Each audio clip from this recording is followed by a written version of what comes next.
mais um Fractal Revisa. Hoje vamos entrar num assuntozinho aí envolvendo a geometria espacial. A parte inicial da geometria espacial, que é um modo mais geral, né? O conteúdo que a gente está trabalhando agora é uma parte mais geral dos sólidos geométricos. Lembrando que a gente vai estudar 5 tipos de sólidos geométricos específicos, que é o prisma, o cilindro, a pirâmide, o cone e a esfera. Só que antes de entrar detalhadamente em cada um desses sólidos, a gente vai ver os 2 tipos de sólidos que a gente costuma trabalhar, né? Que são os poliedros e os corpos redondos. Nossa aulinha de hoje focada nos poliedros, né? Que é o assunto aí que vai estar presente na sua provinha. Então, para não ter dúvida, vamos lembrar aqui a formulazinha principal dos poliedros que a gente trabalhou em sala, que é a relação de Euler, e vamos fazer dois exercíciozinhos aqui da sua lista, que está bem semelhante ao nível que a gente vai cobrar aí na sua prova, certo? Então, meu povo, os poliedros, que mais à frente a gente vai estudar o prisma e a pirâmide, mas falando dos poliedros de modo geral, eles sempre têm 3 elementos que você precisa saber a que se refere esses caras, que são, né, os vértices, as faces e as arestas. Os vértices, na linguagem mais tranquila, são as pontas do seu sólido, né? Então, quando você pega ali um sólido tridimensional, a ponta de cada um deles, né, os pontozinhos de encontro entre as arestas, é o que a gente chama de vértice. As arestas, que eu já te falei um pouquinho aqui agora, são os traços, as linhas que formam o seu poliedro. A gente pode falar que elas são os lados das faces, né, que formam o seu poliedro. E as faces são os polígonos planos que a gente utilizou para construir o nosso poliedro. Lembrando que o que é um poliedro? O poliedro ele é um sólido tridimensional formado pela junção de polígonos planos. Então, quando eu monto o meu poliedro, colando, entre aspas, os polígonos planos um no outro, cada polígono desse vai fazer o papel de uma face, certo? Então, esses 3 elementos estão presentes em todos os poliedros. Para ficar mais claro para você, imagina a sala aí do seu quarto, da sua sei lá onde você está assistindo esse vídeo, na sala de aula, não sei, o lugar que você está. Provavelmente, claro que pode ser que não, mas provavelmente você está num lugar retangular, que é o mais comum, né?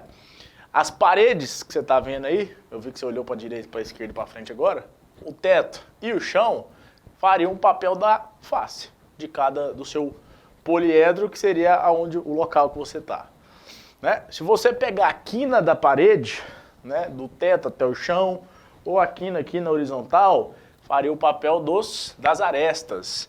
E as pontinhas lá, ó, pontinha lá de cima, pontinha lá de baixo, que você está olhando aí agora, de lá, faria o papel dos vértices. Então, só contextualizando aí para você lembrar certinho o que é cada um desses termos. Belezinha? E aí a gente cria a relação de Euler, que é o quê? Que é uma relação construída em cima desses 3 elementos. Todo poliedro convexo, né, ele vai aceitar, e essa relação vale para esse cara, independente do formato, do tipo que ele está desenhado. Belezinha? O que a relação de Euler te fala? Ele te fala que o número de vértices mais o número de faces é igual ao número de arestas mais 2. Pode ser que você encontre essa forma um pouquinho diferente.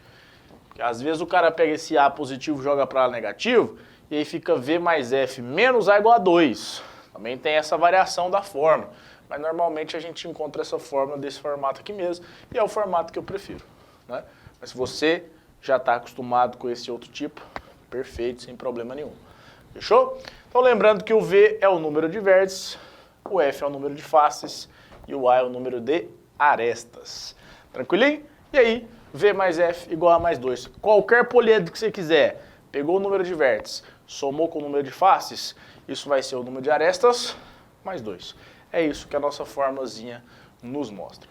E aí a gente também tem, em relação aos poliedros, mais uma formulazinha, essa um pouquinho menos importante do que a de cima, mas, né, é fundamental a gente saber, que é a soma dos ângulos das faces. Então, você pegar cada face que forma o seu poliedro e somar o ângulo, os ângulos, né, dessa figura. Mas aí, você consegue achar essa soma sem precisar fazer um por um. Simplesmente sabendo a quantidade de vértices que tem o seu poliedro. Se você descobrir quantos vértices tem o seu poliedro, você vai conseguir descobrir a soma dos ângulos de todas as faces. Você não precisa nem saber que figura que é a sua face. Ah, minha face é um triângulo, minha face é um quadrilátero. Não importa. Sabendo a quantidade de vértices, você vai conseguir determinar a soma desses ângulos. Basta você lembrar da formulazinha V-2 vezes 360. Ou seja, basta você saber a quantidade de vértices. Sabendo a quantidade de vértices, você matou a charada. Só jogar na fórmula, você vai descobrir a soma de todos os ângulos que compõem as faces do seu poliedro, tá? Mas eu gostaria muito que você focasse bastante nessa formulazinha, que é o que mais vai ter na sua prova. Então, vamos lá fazer 2 exercícios da sua lista agora, que envolve essa relação de ordem. O primeiro exercício que a gente vai fazer é a questão número 10, que é o último exercício da sua lista, tá? Vamos começar pelo final. Não é muito comum, mas vamos começar pelo final dessa vez. Ele te fala assim, ó, um poliedro, poliedro convexo tem 32 faces, sendo 20 hexágonos e 12 pentágonos.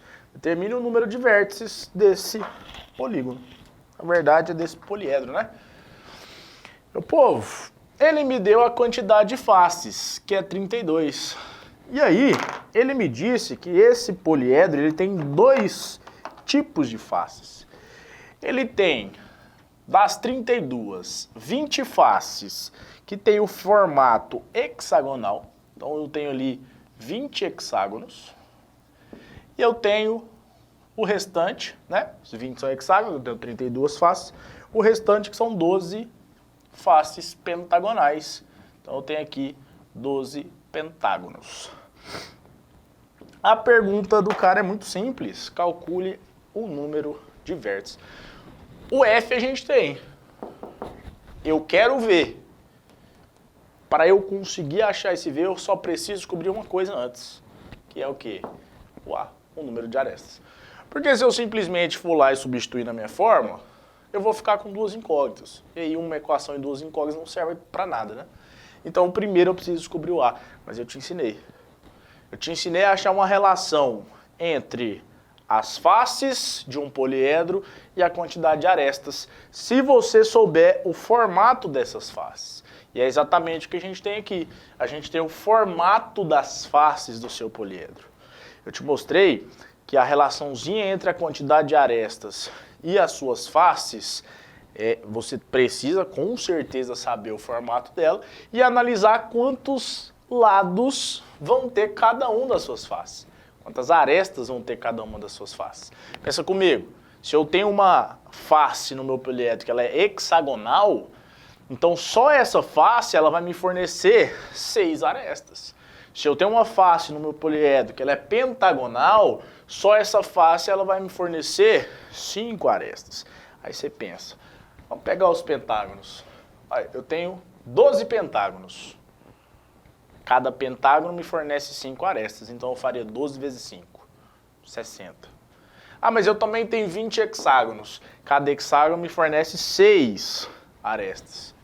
20 vezes 6, 120. Com as 60 que eu tinha de cá, 120 mais 60, 180. Professor, matei, ué. 180 arestas. Mas se você for contar, claro que a gente não vai conseguir desenhar, né, esse poliedro. Mas se você tivesse ele pronto e contasse, não daria 180. Sabe quanto que daria? 90. Professor, por que 90? Porque quando você trabalha num poliedro, você tem que lembrar que cada aresta ela vai fazer parte de 2 faces simultaneamente. Então, quando eu faço essa conta como se eu tivesse faces separadas, independentes uma da outra, eu vou estar contando cada aresta 2 vezes. Então, se eu tenho 180, na realidade eu não tenho 180, eu tenho 90 e eu contei 2 vezes. Então, eu preciso fazer o quê? Dividir por 2. Então, é exatamente essa conta que a gente vai fazer. Para eu calcular a quantidade de arestas que esse poliedro vai ter, eu vou pegar a quantidade de faces que eu tenho, que no caso dessas partes, né? Dessa parte são 20, vezes 6. E aí por que 6? Porque eu tenho faces hexagonais. Vou calcular também a quantidade de faces pentagonais que eu tenho, vezes 5, porque eu tenho faces pentagonais. E um pentágono tem 5 lados. Mas eu preciso dividir tudo por 2, para eu não contar a mesma aresta 2 vezes. Então a quantidade de arestas que eu vou ter é 20 vezes 6, 120, 12 vezes 5, 60, só que tudo isso dividido por 2. Consequentemente, eu vou ter aqui 180 dividido por 2, que é igual a 90. Agora ficou lindo, né? Você tem o F, você tem o A, e você quer descobrir quem? O V. V mais F é igual a A mais 2. O meu F é 32, isso aqui é igual ao A. O meu A eu descobri que vale 90, mais 2. 90 mais 2 costuma ser 92, né? Esse 32 positivo vai para lá negativo, e aí eu fico com 92 menos 32. Significa, então, que eu tenho 60 vértices. Tá aí a questão número 10, bem tranquila, bem simplesinha, né? Com certeza você vai se deparar com algo parecido na sua prova. Próxima questão que a gente vai fazer é a questão número 3, e ela está falando exatamente isso daqui, ó. O poliedro convexo regular, cujo número de arestas é o dobro do número de vértices, é o octaedro. Qual o número de vértices do octaedro? Então ele me dá algumas informações. Primeira informação, ele me fala que o número de arestas é igual ao dobro do número de vértices. Então quer dizer que o A é igual a... o dobro é 2 vezes, né? 2 vezes o V. E além disso ele me dá uma outra informação que está camuflada, e é por isso que eu te ensinei o nome dos poliedros, que ele te fala a quantidade de face. Mas ele não falou, professor, ele não falou, tem tantas faces. Não, mas ele falou o nome do poliedro. Qual que é o nome do poliedro? Octaedro. Octaedro. Octo vem do quê? 8. Quer dizer, então, que o meu poliedro tem 8 faces. Agora ficou legal, né? Relação de ordem. V mais F igual a A mais 2. V mais o F a gente sabe que é 8. Porque um octaedro é igual a A mais 2. Senhor, descobriu o A, ó. Não descobri, mas está em função do V. Então, no lugar do A, eu vou colocar 2V mais 2. Certinho? Esse V positivo vai para lá negativo, 2 positivo também vem para cá negativo. 8 menos 2 é igual a 2V menos V. 2V menos V dá V, e 8 menos 2 é igual a 6. Isso significa que a quantidade de vértices é igual a 6. E ele pediu foi a quantidade de vértices. Se por um acaso ele quisesse a quantidade de arestas, é só lembrar disso aqui. A quantidade de arestas, dobro do vértice. Então se eu tenho 6 vértices, eu teria 12 arestas. Belezinha? Meu povo, bem tranquilo, conteúdo pequenininho, fazer uma prova excelente, né? E sair para a nossa última prova aí do trimestre com a nota lá em cima. Belezinha? Muito obrigado, bons estudos, até a próxima. Valeu!